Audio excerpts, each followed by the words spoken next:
In the 24 hours after the verdict, it was almost $55 million that rolled through the door. I saw an article here earlier today that by the following day it was at $71 million. I can't find an updated figure, but I have no reason to believe he didn't break $80 million or $90 million. And by the way, Abe, that's for the small donors. Right. Apparently the big donors are rolling in and getting ready to dump truckloads of cash in too. And so in a single day, here's what the Democrats accomplished. They accomplished helping Donald Trump to erase the entire financial gap between the Trump campaign and the Biden campaign in one day. Nicely done, guys. Throw him in jail. Maybe we can double the output. What do you say?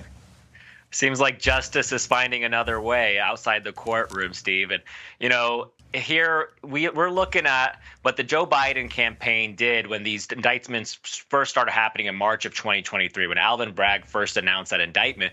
You know, they thought this was their way to take Trump out, whether in a primary, whether through the general election, to exhaust all of his resources. But the American people are never abandoning President Trump because he's never abandoned America. He is fighting this corruption. He's exposing this system. And it's a real travesty. You know, listening to your monologue earlier, Steve, you know, you hit the nail right on the head. This is an attack on all of us. And as a former prosecutor, when I'm looking at the rule of law just being destroyed right in front of our eyes, you know, it's really disheartening for somebody who took that oath of office to defend our Constitution in the military and as a prosecutor to uphold the laws. So, you know, President Trump, this is the Judge Merchan. I don't know what the sentencing is going to come down to, but clearly I think you're exactly right.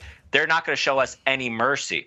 And I think this is going to be a mandate, hopefully, when President Trump is able to take back the White House this November, that we are going to do to them what they did to us. That's the only way out of this mess with this Marxist communist revolution that's occurring in our country.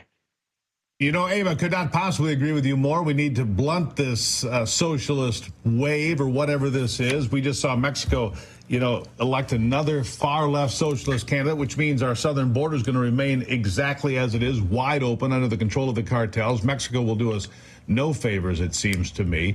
But in response to all this, we're hearing that tomorrow Joe Biden is going to sign an executive order that will turn around almost all of the illegals coming across the border. What are we, five and a half months away from the election? Finally, he's decided to stop the invasion at the southern border. You're there in a border state.